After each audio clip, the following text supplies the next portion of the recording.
los trenes pasajeros. ¿A dónde irán palomas del oriente?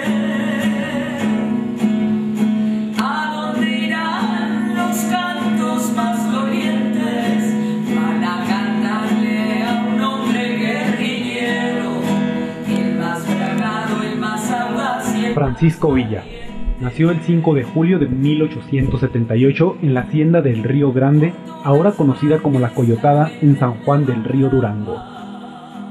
Hijo de Agustín Arango y Micaela Arámbula, gentes humildes dedicadas a las labores del campo. Al morir su padre, Doroteo tuvo que hacerse cargo de su familia, por lo que consiguió trabajo de arriero en la hacienda El Gorgojito, municipio de Canatlán, Durango. Cierto día del año de 1894, sorprendió al dueño de la hacienda, Agustín López Negrete, ultrajando a su hermana Martina.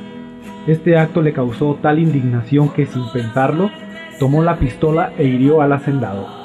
Huyó hacia el monte, donde permaneció escondido. Conoció a un grupo de bandoleros a los cuales se unió para evitar ser conocido. Ante tal acontecimiento, huyó y se refugió en la sierra, donde se dice que sufrió de hambre y llegó al punto de estar moribundo.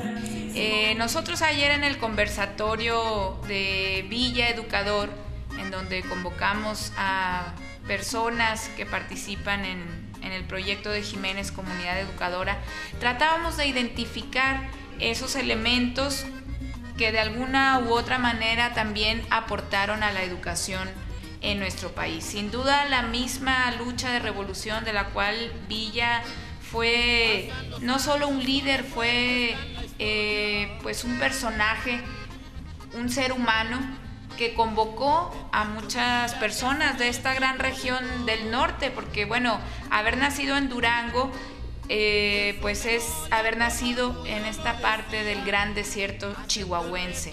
Por eso es que el ejército es la división del norte, ¿no? Es la región en donde Villa estuvo más presente. Entonces tratamos de identificar que sin duda en su práctica, aunque se le conoce más por su faceta como estratega, como militar, que por cierto muy exitoso, pues sin duda, decíamos ayer, tuvo que tener acercamiento con las personas de la comunidad, tuvo que tener buenas relaciones para convocar, para ganar una lucha revolucionaria. Y sin duda ayer rescatábamos, José Luis, pues esa visión que tuvo Villa en su época, como bien dices, una época de inequidad, en donde él tuvo claridad de que la educación era un elemento indispensable para que la población de México se desarrollara.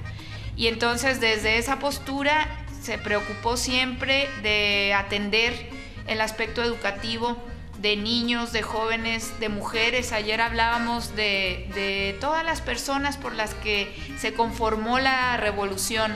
No eran solamente generales o coroneles, había coronelas, había soldaderas, es decir, la presencia de la mujer en la revolución y junto a Villa estuvo siempre muy fuerte, pero también la presencia de los niños, que tiene que ver a lo mejor con esta parte de los mitos, que si tuvo 100 hijos, que si, en fin, o muchas mujeres, pues sin duda fue esta postura también de incluir al más desprotegido, de brindar condiciones de educación.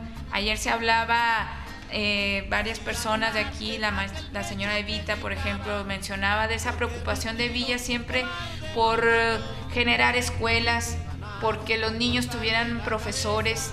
En fin, esa visión que tuvo Villa para el desarrollo fue elemental. La educación como una vía para el desarrollo en el país. Yo quiero hablar de un personaje, precisamente traje aquí un libro que es Mis libros de Nelly Campobello.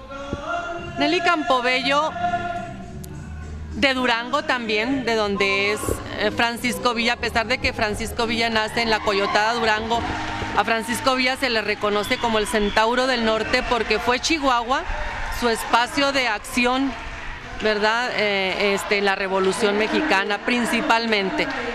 Nelly Campobello, que es también de Durango, Es una mujer, es una coreógrafa, es una directora de danza, pero también es una escritora.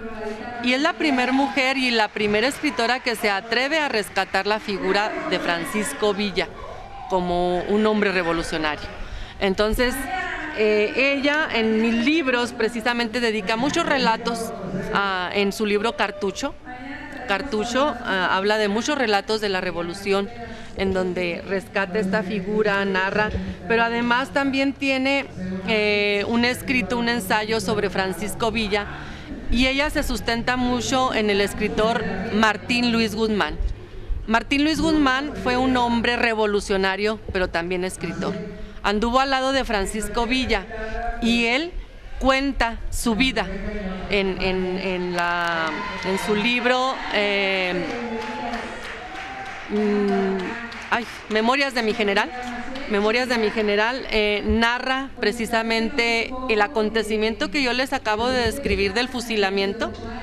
Él lo narra en su libro Memorias de mi general, de Martín Luis Guzmán, que Nelly, bueno, pues rescata aquí, habla de Martín Luis Guzmán, habla de Francisco Villa, y rescatan esta figura del hombre revolucionario, del hombre que se atrevió a ser valiente y a convocar a miles de personas que veían en su figura al hombre desprotegido, al hombre humilde, al hombre sin ninguna garantía social y económica y política. Vieron en él al hombre que podía sacarlos de esta situación y confiaron ciegamente en él, porque tenía muchísimos seguidores y muchísimos hombres y mujeres que hablaban de él con un gran respeto, como John Reed, ¿verdad? Que habla y dice tan sencillo de que el que haya visto a Villa pelear en la toma de Torreón sabría que Villa es la revolución. Pues Villa es un enigma, aunque ya los historiadores han ido clarificando pues muchos de los datos históricos que alimentan el mito de Villa. Villa es fundamentalmente un mito, Villa es fundamentalmente una idea, y quizás lo que menos nos ha quedado de Villa es esta parte del Villa humano, que nació en un pueblo muy pequeño, ni siquiera pueblo dicen varios historiadores, sin un caserío en Durango, y le toca vivir una etapa muy importante para el país y para el mundo, en donde hay como un proceso de migración muy parecido a los que hoy vivimos con nuestros compatriotas que van a Estados Unidos. En general, las razones por las que Villa deja Durango tienen que ver con la situación de inequidad, de pobreza aguda para una gran mayoría de los mexicanos, y la acumulación de riqueza de unos pocos, y en particular de extranjeros.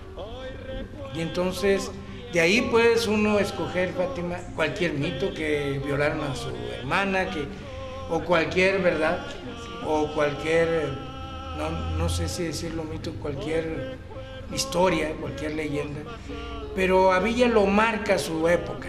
Villa es una persona de su época, que la trasciende, que la lleva más allá, Fátima, de lo que pudiera ser.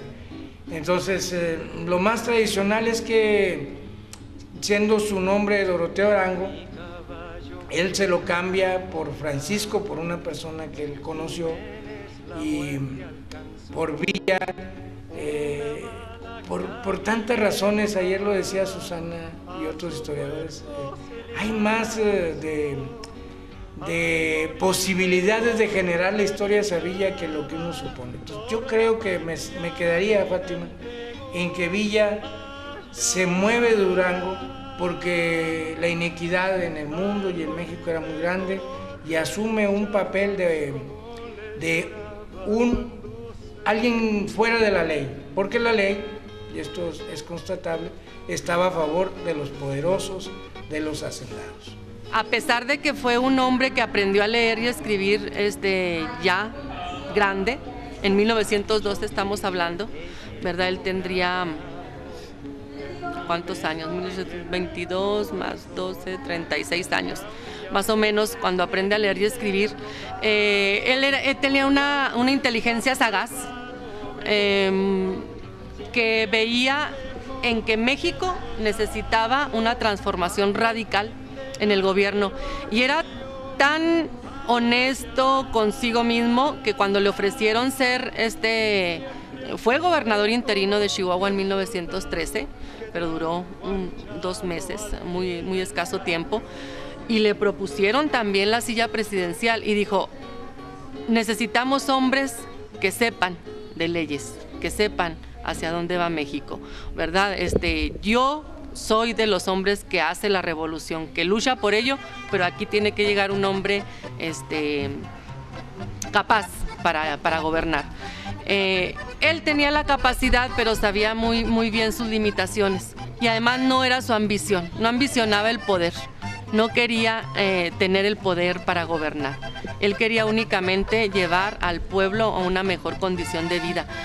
Y fue visionario porque vio en la educación, primeramente en la revolución, un medio para transformar el país, pero en la educación, el fin para terminar con la ignorancia, terminar con la opresión que había en el pueblo y tener un pueblo educado, un pueblo que pudiera salir adelante, ser desarrollado. Villa precisamente siempre procuró dentro de su ejército tener maestras para que ahí en la bola, ahí en el campo de batalla donde anduviera, se les daba instrucción a los niños que andaban en la bola de la revolución, y siempre procuró que se les pagara bien, ¿verdad? Que cuando él se retira, lo primero que hace es establecer escuelas, buscar todos los niños huérfanos que había para poderlos instruir en la educación, apoyar a todas las escuelas que había, que se hicieran escuelas. Incluso él dice, cuando se retira de las armas, ¿verdad? Dice: prefiero pagar un maestro que un soldado.